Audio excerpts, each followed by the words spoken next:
இப்பவும் சொல்றேன், உறுதியா சொல்றேன், சத்தியமா சொல்றேன், பெண்கள், பெண் குழந்தைகள், ஆண் குழந்தைகள் பாதுகாப்பு நம்ம ஆட்சியில் நம்பர் 1 இருக்கும். சட்டம் ஒழுங்கு ரொம்ப ரொம்ப ஸ்ட்ரிக்டா இருக்கும். அரசு பள்ளிக்கூடங்களும் கல்லூரிகளும் முதல் தரமா இருக்கும். போட்டி தேர்வுகளுக்குன்னு லட்சங்களை கொட்டி தனி கோச்சிங் சென்டர் போய் படிக்க அவசியமே இருக்காது. ஏன்னா கவர்மெண்ட் ஸ்கூல், காலேஜ் சிலபஸே போட்டி தேர்வுகளை ஈஸியா சந்திக்கிற வகையில் அந்த ஸ்டாண்டர்டுக்கு ஏத்த மாதிரி அமைக்கப்படும். உயர்நிலை பள்ளி பாடத்திட்டங்களிலேயே அடிப்படை அரசியல் சாசன சட்டம் சேர்க்கப்படும். மாநில மற்றும் ஒன்றிய அரசு அலுவலகங்கள், வங்கிகளின் செயல்பாடுகள் மற்றும் அவற்றை அணுகும் முறை குறித்து மாணவர்களுக்கு தெளிவான புரிதலை ஏற்படுத்தும் வகையில் தேர்வுகள் அற்ற செயல்முறை பாடமாக கற்பிக்கப்படும்.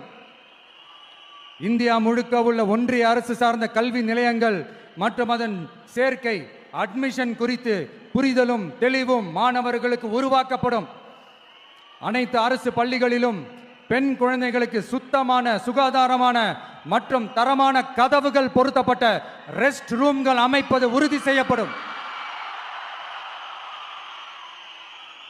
போதைப் பொருட்கள் இல்லாத தமிழகம் உருவாக்கப்படும்.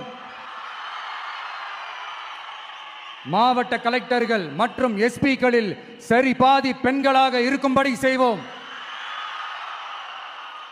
மலை கிராமங்களில் அரசு ஆரம்ப சுகாதார நிலையங்கள் பிரசவம் பார்க்கும் வசதியுடன் அமைக்கப்படும்.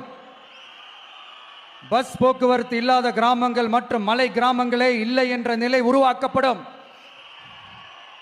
ஏற்கனவே அமைப்பு சாரா தொழிலாளர்கள் அமைப்பு இருந்தாலும் ஆட்டோ, டாக்ஸி மற்றும் லாரி டிரைவர்களுக்கென அவர்களின் நலன்களுக்காகவும் குடும்ப நலன்களுக்காகவும் தனியாக நல வாரியம் அமைக்கப்படும்.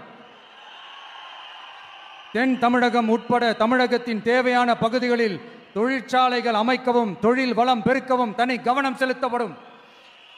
விவசாயிகள், மீனவர்கள் மற்றும் நெசவாளர்களின் கருத்துக்களை அறிந்து அவர்களுக்கான திட்டங்கள் காலத்தின் தேவைக்கேற்ப உருவாக்கப்படும்.